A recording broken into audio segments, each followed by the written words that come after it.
Hello everyone, welcome back to my channel GHP study tips. আজ তোমাদের সঙ্গে share করব অঞ্চল পঞ্চায়েত। 1957 সালের মূল আইন অনুসারে গ্রামসভা কর্তৃক নির্বাচিত সদস্যদের নিয়ে অঞ্চল পঞ্চায়েত গঠিত হতো। পরে 1965 সালে আইনটি সংশোধিত হয়। এই সংশোধনের পর অঞ্চল পঞ্চায়েত গঠিত হয়েছিল।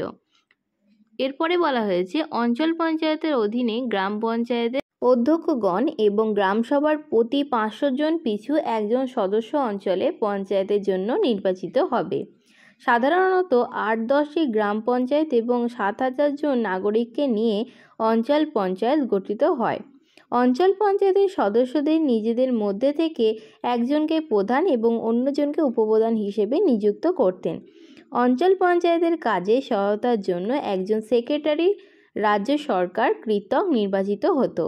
আশা করছি তোমরা এই নোটটা বুঝতে পারছো। এর পরবর্তীকালে যেটা আছে সেটা হচ্ছে অঞ্চল পঞ্চায়েতের কার্যাবলী।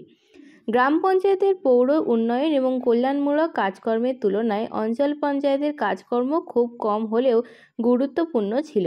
এর কাজগুলি ছিল: 1 নম্বরে তহবিল নির্ণয় এবং পরিচালনা, কর ট্যাক্স ফি নির্বাচন এবং সংগ্রহ করা, এলাকাভুক্ত দফাদার এবং চৌকিদারদের পরিচালনা এবং নিয়ন্ত্রণ করা।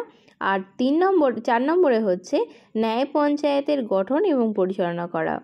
5 নম্বরে বলা হয়েছে রাজ্য সরকার অর্পিত কর্তব্য পালন করা। এছাড়াও 1957 সালে পঞ্চায়েত আইনে বলা হয়েছে কাজের সুবিধার জন্য অঞ্চল পঞ্চায়েতে যে কোনো কমিটি গঠন করতে পারবে। এই ধরনের একটি কমিটি কজন সদস্য থাকবে তা স্থির করবে অঞ্চল পঞ্চায়েতেরই সদস্যরা। আশা করছি আজকের এই নোটটা তোমরা বুঝতে পেরেছো। যদি তোমাদের অসুবিধা হয় অবশ্যই কমেন্ট করে জানাবে। এটা কিন্তু 5 নম্বরের নোট, এটা ছোট্ট করে তোমাদের সঙ্গে শেয়ার করে দিলাম।